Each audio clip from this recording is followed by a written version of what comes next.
आपके लिए ABB का फ्यूज़ लाया हूँ। ये ABB का फ्यूज़ है 25 एम्पियर 12 किलो वोल्ट में है और I3 77 एम्पियर 63 kA में। ये फ्यूज़ GIS में लगता है। अगर ये फ्यूज़ हमारा ब्लो होता है, ज़्यादातर आपने देखा फ्यूज़ ब्लो होता है, सर्किट हमारा ओपन हो जाता है, हमारा आगे सप्लाई नहीं जाती। ये वही चीज़ करता है। और इसका एक दूसरा तरीका है ब्रेकों को ट्रिप कराने का। क्या होता है ब्रेकर ट्रिप कैसा होता है कि ये जो पिन है हमारी, इस वक्त ये पिन, ये देखो ये पिन, इस पिन को हम बोलते हैं स्ट्राइकर पिन।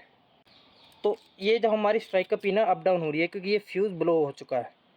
ये फ्यूज़ हमारा किसी काम का नहीं है। क्या होगा, ये स्ट्राइकर पिन क्या होगा, हमारे पास जो ट्रिप प्लंजर होता है उस टाइम ये इसके ऊपर होगा, ये स्ट्राइकर पिन को दबा देगा जिससे हमारे पास ट्रिप प्लंजर ऑपरेट हो जाएगा, जिससे हमारे पास ब्रेकर ट्रिप हो जाएगा। ट्रिप का जो प्लंजर है ट्रिप कोयल के साथ में लगा होता है, तो ट्रिप का प्लंजर हमारा ऑपरेट होगा, ब्रेकर हमारा ट्रिप हो जाएगा, जिससे हमारा सर्किट बंद हो जाएगा। तो ये जैसे RYB फेस में लगता है, कोई भी फेस का अगर हमारा फ्यूज़ ब्लो हो रहा है तो ये स्ट्राइकर पिन उठा देती है, तो उससे हमारा ब्रेकर ट्रिप हो जाता है। तो आज मैंने आपको इसके बारे में सारा बताना है।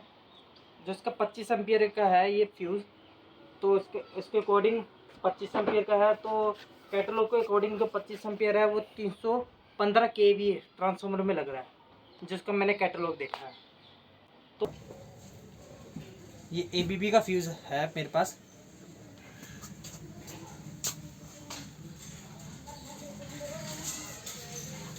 इसकी जो रेटिंग है 25 एम्पियर है, स्ट्राइकर पिन के साथ 12 kV रेटिंग है वोल्टेज।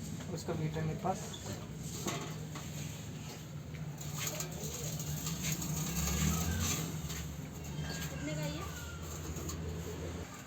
3.280 kg।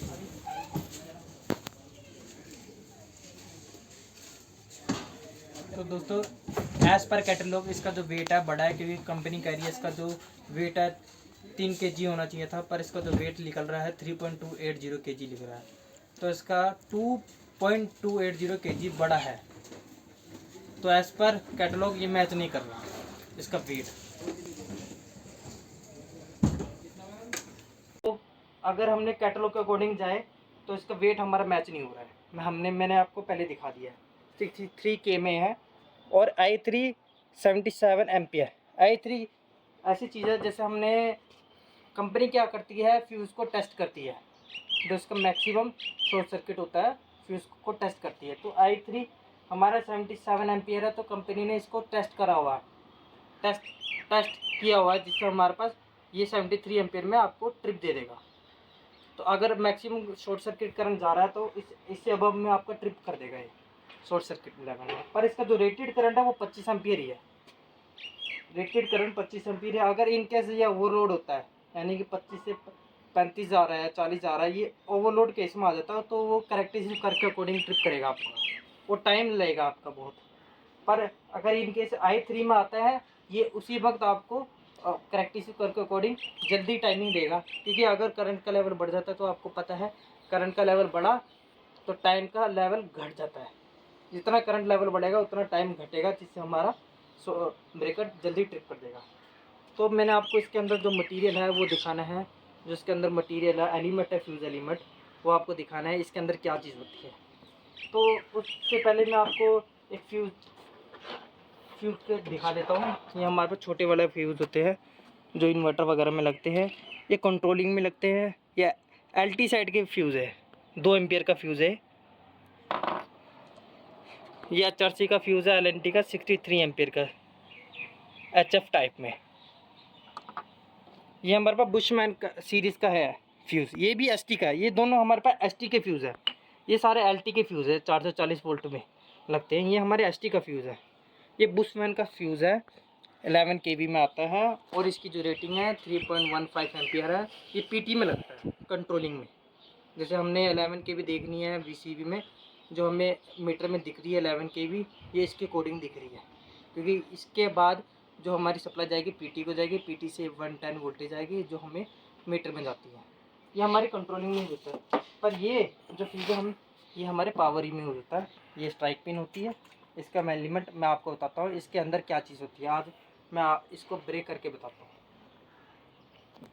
तो इससे पहले मैं ब्रेक करने से पहले मैं आपको एक इसका साइज बता देता हूँ कितना का होता है।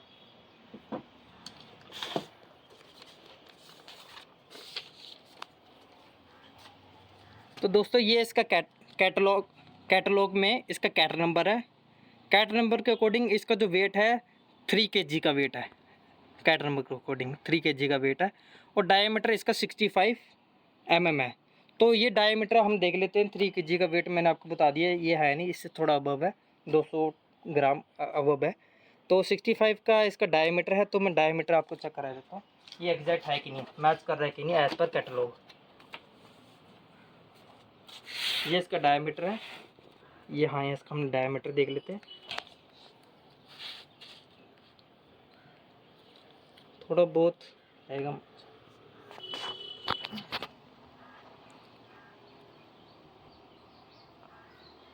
डायमीटर तो इसका एग्जैक्ट जो कैटलॉग में बताया 65 mm वो बिल्कुल ओके है, बिल्कुल ओके है 65 mm।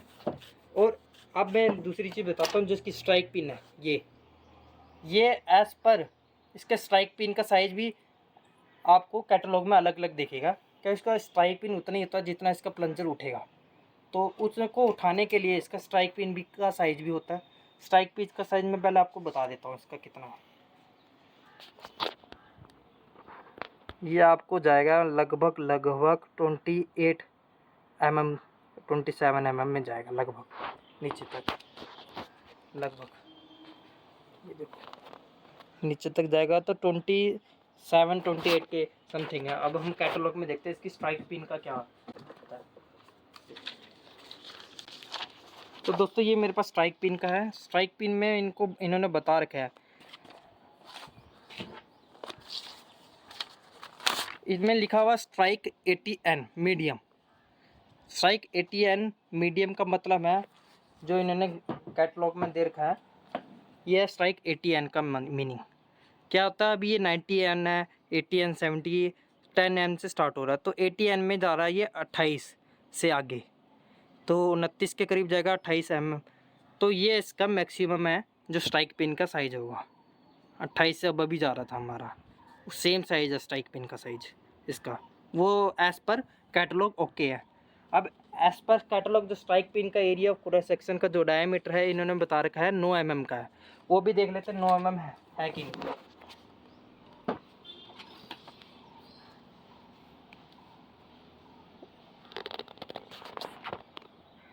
बिल्कुल 9 mm है इसका स्ट्राइक पिन का, बिल्कुल एज पर कैटलॉग इसका 9 mm दिख रहा है।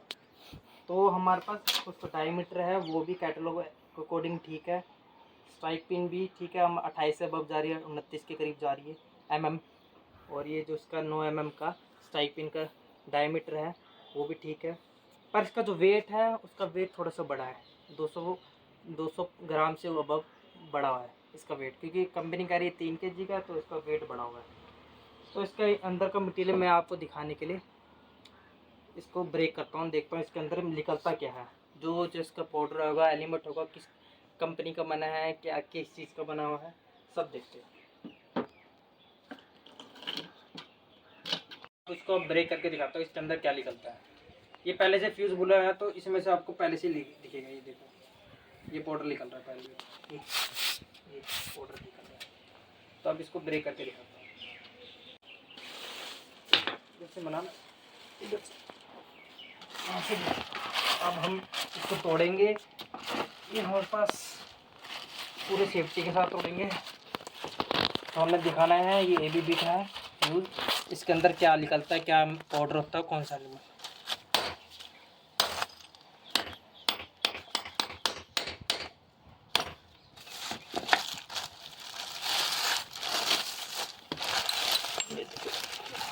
क्या निकलता है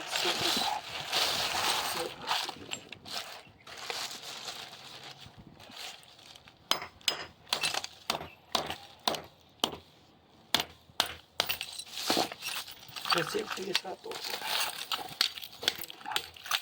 क्या एलिमेंट है। ये मैंने आपको इसको लाइव दिखाना था कि इसके अंदर पाउडर क्या निकलता है, कि आपको पता होना चाहिए इसके अंदर किस चीज़ का पाउडर होता है। ये पाउडर निकल रहा है, ये भी लिखा हो, ये चीज़ निकल गई है, ये पूरे से है। और इसमें एक मिनिमम ऐसी तार निकल रही है, ये चीज़ जो राउंड करी हुई थी, और इसमें से कुछ नहीं निकला।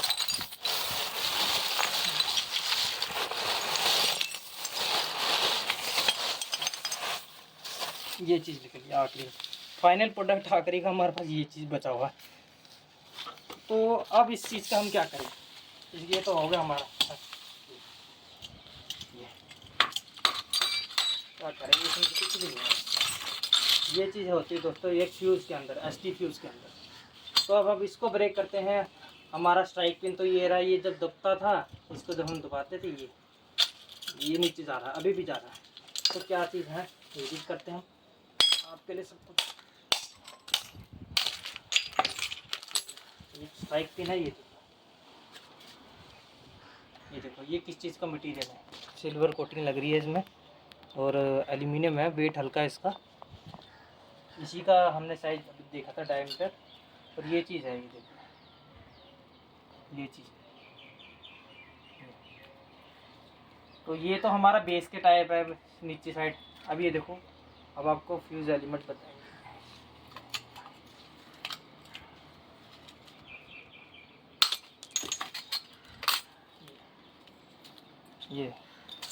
ये चीज़ स्ट्राइक पिन थी हमारी, ये स्ट्राइक पिन आज हम निकाल कर जाएंगे। ये स्ट्राइक पिन थी हमारी जो कि यहाँ थी। स्ट्राइक पिन के एग्जैक्ट नीचे हमारे पास एक स्प्रिंग लगा हुआ है।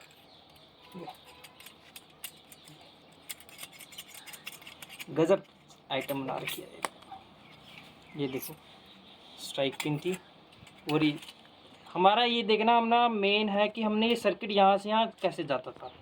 तो ये थी स्ट्राइक पिन, ये थी नीचे, और उसके नीचे हमारे पे एक प्लेट लगी है। इसको हम सीधा करेंगे, ये इसको हमने सीधा करा है। सीधा करने से ये इन साइड में, ये ऊपर इसके अंदर पीछे होल है, इसको भी हम आधा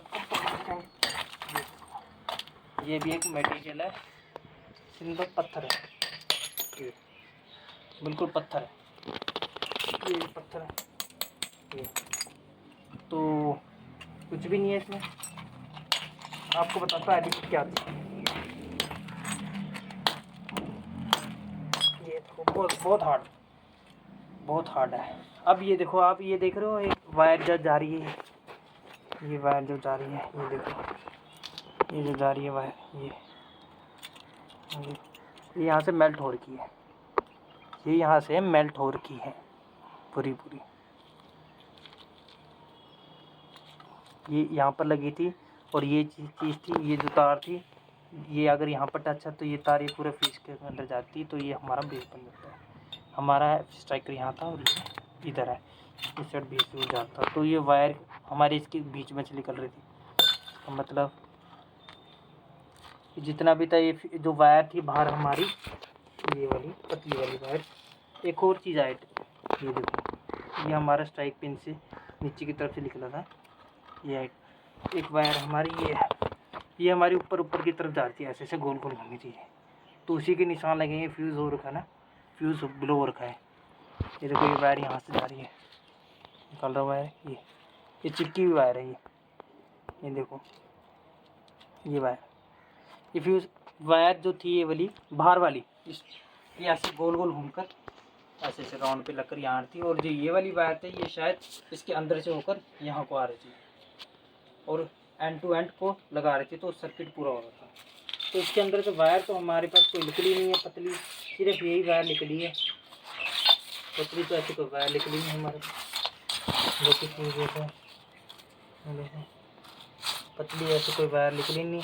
हमें देखिए किस तरह तुम कुछ नहीं देखा बाहर। ये जो वायर थी जो राउंड भी लगी, ये देखो इसी के निशान है, ये फ्यूज़ हो रखे थे, तो ये इसी के निशान लगे हुए हैं। बाद में ये वायर थी हमारे पास, ये वायर देखेंगे किस एलिमेंट से बनी थी। ये वायर से निकली थी, यहाँ पर टच थी है, और ये यहाँ मेल्ट हो रखी है, इसके अंदर से होकर ये सेल लगी हुई है।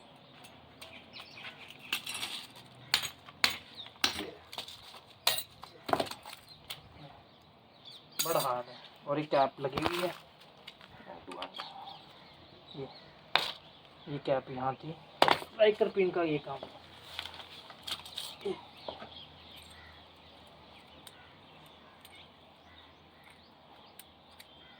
जैसे ही फ्यूज़ ब्लो होता था, स्ट्राइकर पिन हिट करती थी इस तरह करके।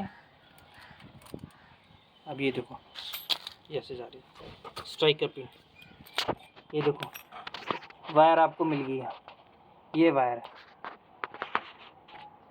अंदर है इसके, ये मेल्ट हो गई है।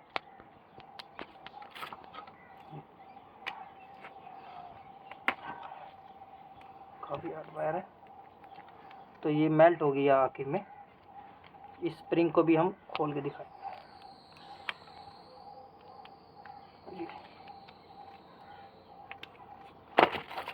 देखो ये स्प्रिंग के अंदर से एक वायर निकल रही है, जो कि स्ट्राइक पिन के साथ ही लगी हुई थी। ये वही वायर है जो हमें इसके बेस में मिली, सेम। ये देखो सेम वायर, मतलब ये एंड टू एंड इसके अंदर से जा रही होगी, पता नहीं क्यों, क्योंकि कुछ हिस्सा मिला ही नहीं हमें। और ये वायर तो थी स्ट्रिप्स, ये किस सिल्वर सी लग रही है कॉपर में, ये वायर इस टाइप। तो दोस्तों ये हमारा GIS का था, ये हमारे पास GIS का था फ्यूज, जो कि हमने ख़राब कर दिया है। बिल्कुल डेड था, डेड कंडीशन में हमने इसको तोड़ा है। ये इसकी नेम प्लेट, ये कैप थी इसके अंदर, ये सामान निकला, सब पत्थर है। ये ऐसा जो स्ट्रिंग इंसुलेटर होते हैं ना ट्रांसमिशन लाइन में, वैसे लग रहे हैं, इतना हार्ड है ये बिल्कुल। और पाउडर पता नहीं किस आइटम का बना है, बिल्कुल ये जैसा लग रहा है, बिल्कुल उड़ सा रहा है पाउडर भी। तो दोस्तों ये मैंने आपको GIS स्विच का फ्यूज़ बताया। ये जो फ्यूज़ होता है, ये फ्यूज़ एक कैबिनेट सा होता है, उसके अंदर गैस होती है हमारे पास SF6, उस SF6 गैस के अंदर होता है ये फ्यूज़। तो हमारे कोई भी स्विच हम स्विचिंग कर रहे हैं, तो उस SF6 गैस के अंदर होगा स्विचिंग हमारी, ये फ्यूज़ उसी के अंदर होगा। ये फ्यूज़ अगर एक, इन्होंने अपने कैटलॉग में लिखा है, अगर ये फ्यूज़ एक RYB में से कोई भी एक फ्यूज़ उड़ता है, एज़ पर कैटलॉग मैंने पढ़ा था, एज़ पर कैटलॉग में लिखा है इसके कि अगर कोई भी एक फ्यूज़ उड़ता है तो तीनों को फ्यूज़ हमें चेंज करने हैं, एक नहीं। अगर एक उड़ता है दो ठीक है, तो हमें ऐसा नहीं कि उसी फ्यूज़ को चेंज कर देना, तीनों को फ्यूज़ हम चेंज करने पड़ेंगे, एज़ पर कैटलॉग में लिखा होगा। तो ये मटेरियल है, आपको तीनों फ्यूज़ ही चेंज करने पड़ेंगे अगर एक उड़ गया तो दोस्तों ये मैंने दिखा दिया है शॉर्ट सर्किट कंडीशन में आपका फ्यूज़ कैसे ब्लो करेगा, और इसका स्ट्राइक पिन कैसे उठेगी, और उसके अंदर क्या क्या मटेरियल मिलेंगे। ये जो मटेरियल है सब है, ये तार मिली है जो कि एंड टू एंड लगी हुई थी, स्प्रिंग के अंदर से जाकर स्ट्राइक पिन के अंदर जा रही थी ऐसे में, ऐसे। फिर एक स्ट्राइक पिन थी ये, और ये जो मटेरियल है ये दो कॉपर में थे, कॉपर के मटेरियल लग रहे हैं, बैंड तो हो जा रहे हैं, ये बैंड तो हो जा रहे हैं, बैंड हो जा रहे हैं। ये कैप थी दोनों साइड, ये स्ट्राइक पिन का है कैप है, ये देखो रेड लगा हुआ है, ये दोनों कैप थी एंड टू एंड की कैप। तो दोस्तों आज के लिए बस इतना ही। नेक्स्ट वीडियो में देखता हूँ, मैं आपके लिए अलग चीज़ बताऊँगा जो आपको वेरी नॉलेजेबल हो, जो कोर इलेक्ट्रिकल में आपको हेल्प करे। Thank you.